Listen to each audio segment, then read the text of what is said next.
Bonsoir à tous, que la grâce de Dieu vous soit abondamment multipliée. Nous nous retrouvons encore ce soir pour partager avec vous la parole de Dieu. Je voudrais que nous lisons notre texte de base sur ce sujet que nous sommes en train de développer.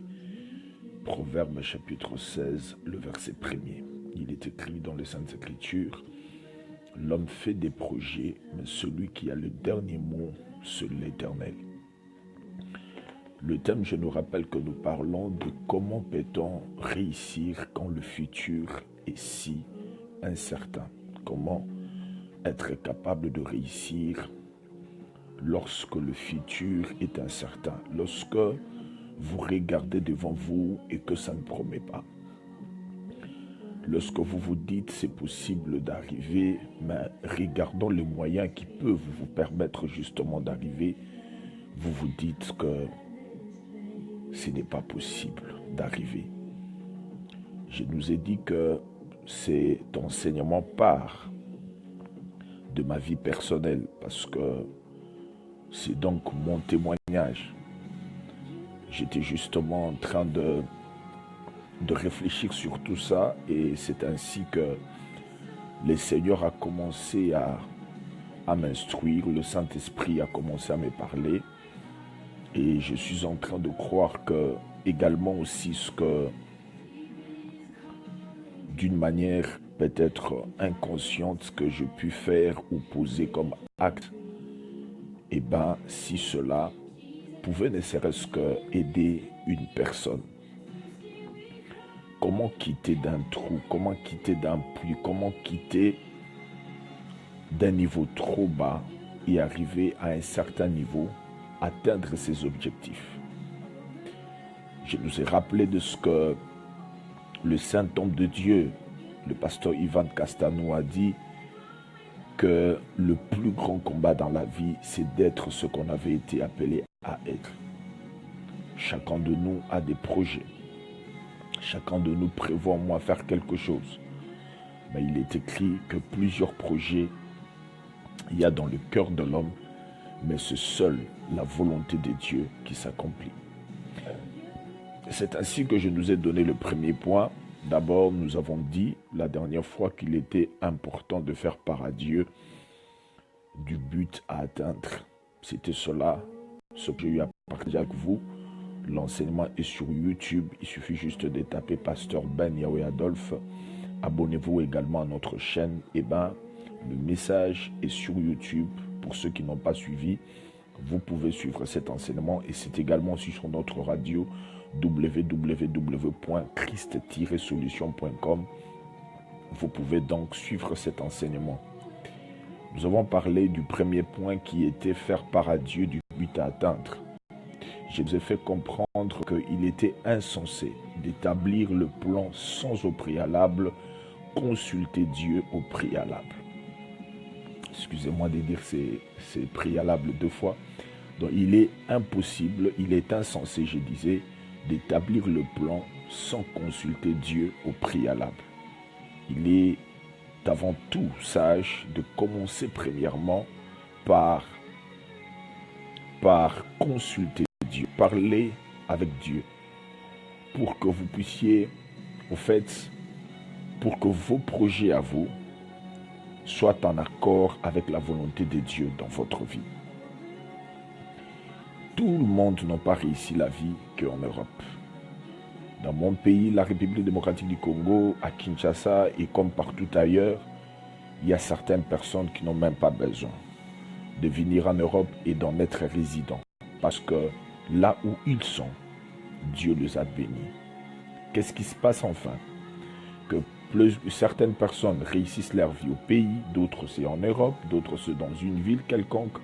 Nous avons certains Congolais qui ont reçu leur vie à Dubaï, d'autres qui ont réussi leur vie à Douala, d'autres qui ont réussi leur vie peut-être à Lagos. C'est parce que justement, mes bien-aimés, que la réussite d'une personne dépend justement de cela. Être là où Dieu t'attend, c'est la chose la plus importante. Et être dans la volonté de Dieu, et mettre sous le même zone de la manière dont le Seigneur est en train de voir ta vie. Il a dit à Abraham que tu prendras ton fils, ton unique, Isaac que tu aimes. Ben, il lui dit, tu vas me les sacrifier. Et Dieu précise la montagne. Il dit, sur le mont de Moria. Dieu a précisé la montagne. Essayons de réfléchir ensemble si par exemple Abraham se rendait sur une autre montagne. Voyez-vous quel en était, quel était le risque? Le risque allait justement être que sur cette montagne-là, Dieu n'avait prévu un bélier. Alors que sur le mont de Moria, Dieu avait prévu un bélier qui allait justement prendre la place d'Isaac. Donc plusieurs se sont, en fait, eux-mêmes ont rendu leur vie difficile parce qu'ils n'ont pas été dans la volonté de Dieu. Ils ont plus suivi la sophistication, l'éclat, et c'est ce que le diable présente en premier lieu, mais il cache les conséquences, il cache la réalité, il le cache. Et plusieurs, en regardant parfois par ses yeux, il s'est dit, bon, ok, pas de problème, je trouve que je peux quand même, je peux faire ça, d'autres le font par envie, d'autres le font justement parce que ce sont des suivistes, ce sont des gens qui n'ont aucune vision de leur vie, parce que quand on n'a pas la vision, on a des visées, c'est-à-dire on fait des choses par rapport à d'autres personnes, on fait des choses parce que X personne l'a fait, Y personne l'a fait parce que j'ai vu telle personne être pasteur, je veux aussi devenir pasteur, parce que le pasteur a fait pasteur, moi aussi je veux devenir pasteur, parce que lui, c'est un avocat, je veux aussi devenir avocat, parce que lui, au fait, tout ça, c'est bien bon. Mais malheureusement, c'est que quand tu te retrouves sur un terrain où normalement tu n'as pas été appelé, bien aimé, c'est comme ça que plusieurs échouent. Surtout dans l'œuvre de Dieu, il faut dire qu'aujourd'hui, il faut le savoir. Bien aimé, qu'il y a des choses, certes, que l'on fait parce que l'on est capable de faire. Tu peux conduire parce que tu sais conduire. Tu peux, réparer, par exemple, une voiture parce que tu sais comment le faire. Mais dans les choses de Dieu, il y a certaines choses que l'on fait que lorsque l'on a reçu mandat de le faire. Parce que l'on avait été appelé à ça. Donc, c'est la chose la plus importante. Je pense que j'ai commencé d'abord par là. Je nous ai dit qu'il était insensé de plan sans au préalable avoir consulté Dieu. Et nous nous sommes limités justement par ceci. C'est ce que je nous ai dit. Je nous ai dit que commencer par planifier, commencer par prier, pardon, avant de planifier. Donc planifier sans prier, je disais que c'était insensé, parce que la Bible dit que dans le cœur de l'homme, il y a plusieurs projets, mais c'est seule la volonté de Dieu qui s'accomplit. Alors nous attaquons le deuxième point ce soir. Je voudrais que vous me suiviez avec beaucoup d'attention parce que cela va également vous bénir. Le deuxième point, c'est que commencez à accepter avec gratitude votre présent. La plupart des personnes, comme vous le savez très bien, passent leur temps à regretter sur le passé, à regretter, à s'inquiéter sur le passé, mais plus de personnes, justement bien-aimées, acceptent difficilement avec gratitude leur présent. Et c'est ainsi que plusieurs personnes passent à côté justement de la volonté de Dieu. Dans 1 Samuel chapitre 15, le verset 1er, nous voyons le prophète Samuel qui pleure sur Saoul. Mais quand Dieu vint à lui, Dieu lui pose une question. Il dit, mais quand cesseras-tu de pleurer sur Saoul? Pour Dieu, Saoul était déjà dans le passé. C'est ce qu'il fait comprendre au prophète Samuel. Il lui dit, mais écoute, je l'ai déjà rejeté. Voilà ce que tu dois faire. Prends ta corne d'huile et va à Bethléem. Va là-bas, je me suis trouvé un homme selon mon cœur. Un homme que tu vas oindre comme roi sur Israël. Dieu dit cela au prophète Samuel, au moment où le prophète Samuel était encore en train de pleurer, mais Dieu ne regardait plus Saoul comme étant, je ne sais pas, Dieu regardait déjà Saoul comme dans le passé. Ça veut donc dire quoi? Ça veut dire ceci, mes bien-aimés, que plusieurs continuent à regretter jusqu'à aujourd'hui sur leur passé, d'autres s'inquiètent sur leur futur et ils n'ont pas, au fait, le temps de pouvoir se réjouir d'aujourd'hui. Écoutez, il y a plus malheureux que soi. Tu peux être en train de souffrir, mais je peux t'assurer qu'il y a ceux de personnes qui souffrent plus que toi. Tu peux être en train de pleurer, mais je peux te dire qu'il y a de ces personnes qui pleurent plus que toi. Tu peux être en train de t'inquiéter, mais je peux t'assurer qu'il y a des gens qui s'inquiètent plus que toi. Tu es dans une situation, tu t'es dit peut-être que voilà la situation dans laquelle je me trouve, pourquoi le Seigneur m'a fait ça. Mais je peux te dire qu'il y a certaines personnes qui peuvent t'envier alors que tu es dans cette situation. C'est ainsi que je dis qu'il y a plus malheureux que soi. Il y a plus malheureux que soi. Et ce manque de gratitude par rapport à ta vie présente te fait passer à côté de ce que même tu es et de ce même pourquoi tu as été appelé par Dieu et créé. Écoutez, nous avons été créés pour adorer. Nous sommes des adorateurs.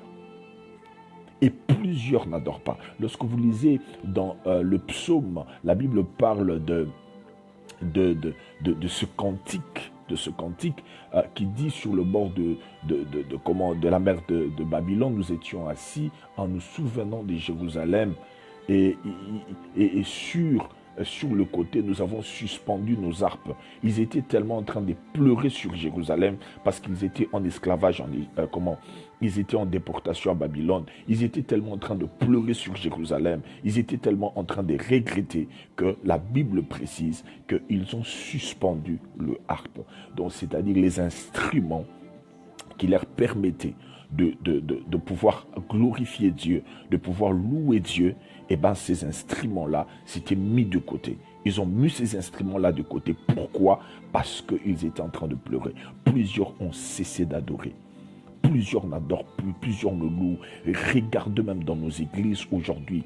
Vous allez voir, c'est plus de moments des combats spirituels et tout le reste. Je ne suis pas contre. Je suis d'ailleurs moi-même un enseignant. J'enseigne sur les enseignements qui ont trait à la délivrance. Je ne suis pas contre cela. Mais ce qui me fait mal, c'est que quelqu'un peut connaître le nom de démon, démon X, démon Y, qu'il en connaît même 90. Mais lorsque vous demandez à cette personne-là d'adorer, de prier, la personne vous dit, et dans sa prière, vous entendez, il dit, Seigneur, je n'ai rien à dire, je ne sais pas quoi te dire. Mais alors que lorsqu'il faut chasser, regardez dans nos églises, lorsqu'il faut chasser, regardez la réaction de chrétiens. Tout le monde se met sur sa position. Tout le monde lève sa voix. Tout le monde commence à prier. Et parfois même en claquant le main. Voyez, mais lorsqu'il faut adorer, mes bien-aimés, plusieurs personnes ont du mal à adorer. Alors que nous sommes des adorateurs. Nous avons été appelés à être adorateurs. Mais malheureusement, c'est que plusieurs passent à côté de cela. Pourquoi? Parce qu'ils s'inquiètent tellement de leur présent. Il n'a jamais été satisfait de ce qu'il est. Et beaucoup sont détruits comme ça par envie. D'autres sont détruits séduits par l'ennemi, séduits par l'archi-séducteur. Justement par cela. Pourquoi? Parce qu'ils ont du mal à apprécier leur présent. Tu veux, bien-aimé, réussir alors que ton futur est incertain, commence à être satisfait de ton présent. Accepte ton présent et avec gratitude. Accepte ton présent, je répète, avec gratitude. Commence par accepter ton présent. Accepte ce qui se passe dans ta vie aujourd'hui. Accepte cela. C'est pourquoi l'apôtre Paul dit que j'ai appris à être content de l'état où je me trouve. Et il précise, il dit, j'ai appris à être content dans les malheurs. J'ai appris à vivre comme ça. Pourquoi? Parce que, bien aimé, il n'y a que ceux qui acceptent leur présent. Est-ce que c'est possible que vous partagez le message pour aider d'autres personnes également à nous suivre? Donc, au bas juste de votre téléphone, c'est écrit partager. Essayez de partager pour aider d'autres personnes également à suivre. Ne suivez pas vous-même. Merci. Donc, voilà. Et c'est comme ça justement que nous trouvons le prophète Samuel qui pleure sur Saoul. Merci beaucoup à ma soeur Gladys Mokekola. Merci beaucoup. Dieu vous bénisse énormément. Et aux deux autres personnes qui ont partagé, que Dieu vous bénisse. Merci. Et c'est ainsi que nous remarquons que Dieu trouve le prophète Samuel en train de pleurer. Il lui pose la question, il dit, mais quand cesseras-tu de pleurer sur Saoul? Et quand il lui parle, il le fait comprendre que Saoul, c'est déjà le passé. Sur certains amis qui t'ont peut-être abandonné, tu pleures peut-être sur un monsieur, ça n'a pas tenu, certes, il t'avait promis tout ce qu'il t'avait promis, il t'a dit, écoute ma dulcinée, écoute mon ange, écoute ceci, il t'a tellement dit des belles paroles, mais bon, aujourd'hui, il s'est peut-être déjà marié, il est temps que tu l'oublies, il est temps que tu passes à un autre niveau, il est temps que tu lâches. Je voudrais rappeler ici un exemple qu'un homme de Dieu nous a donné. Oui, le pasteur Flarin Canton, Dieu le bénisse, s'il va suivre. C'est d'ailleurs même l'homme de Dieu, le pasteur Flarin, qui a béni mon message, qui a béni, mon mariage. Pasteur Flarin, soyez béni. Et que votre Dieu se souvienne de nous aussi. Alors, il a donné un exemple. Il dit, imagine que tu apportes un paquet. La personne qui t'apporte le paquet toque, sonne chez toi et que tu te trouves dans le salon alors que tu as quelque chose entre les mains. Je prends un exemple comme un fer à repasser. Et que tu dois bien sûr prendre le paquet qu'on t'amène. Et lorsqu'on sonne, tu vas ouvrir. La première des choses que tu vas faire, c'est quoi? Quelqu'un peut me répondre? Vous êtes là, vous pouvez répondre. Qu'est-ce que vous avez à faire premièrement? Vous faites quoi? Avec le fer à repasser en main, vous allez prendre le paquet qu'on vous a amené. Qu'est-ce que vous faites au fait? Après avoir ouvert la porte, une fois que la porte est ouverte, qu'est-ce que vous faites? Vous commencez d'abord par déposer ce que vous avez entre les mains. Vous le déposez. Et c'est alors que vous serez capable de faire quoi? D'accueillir le paquet. Merci beaucoup, BBCSV. Merci. Vous commencez par déposer le paquet que vous avez entre les mains pour accueillir. Vous déposez le fer à repasser pour prendre le paquet. Donc, écoutez, le paquet est là. Je ne sais pas si vous avez compris. Ah, voilà. Le paquet est là. Il y a certaines de vos prières que Dieu a déjà exaucées. Ça, je peux vous assurer. Parce que Dieu vous écoute. Ma soeur, tu m'entends bien? Dieu t'écoute. Mon frère, toi qui me suis, je peux t'assurer que Dieu t'écoute. Il est écrit qu'il ne fait exception de personne. Quand tu pries, il t'écoute prier. Lorsque tu pries, il t'entend prier. Mais laisse-moi te dire et que lorsque tu pries, il y a beaucoup de tes prières, plusieurs de tes prières qui ont déjà été exaucées. Mais le grand problème, débarrasse-toi de cette charge. Débarrasse-toi d'abord de cette charge que tu portes, cette charge de Daniel. Tu as toujours le nom de Daniel dans ta bouche. Et ça te crée des blessures intérieures. Ça ne te permet pas de pouvoir passer à autre chose. Remarquez très bien, ça fait 5 ans, ça fait 6 ans, ça fait 10 ans. Tout semble être bloqué. C'est comme si, au fait, cette personne est venue dans ta vie pour nuire à ta vie et puis te mettre KO. La preuve est que tu es KO, tu ne te relèves pas. Oh, j'aime bien aimé. J'ai vu des boxeurs remporter des victoires sur le ring alors que à la première ronde, il avait reçu des coups, il est tombé. Mais il gagne son combat.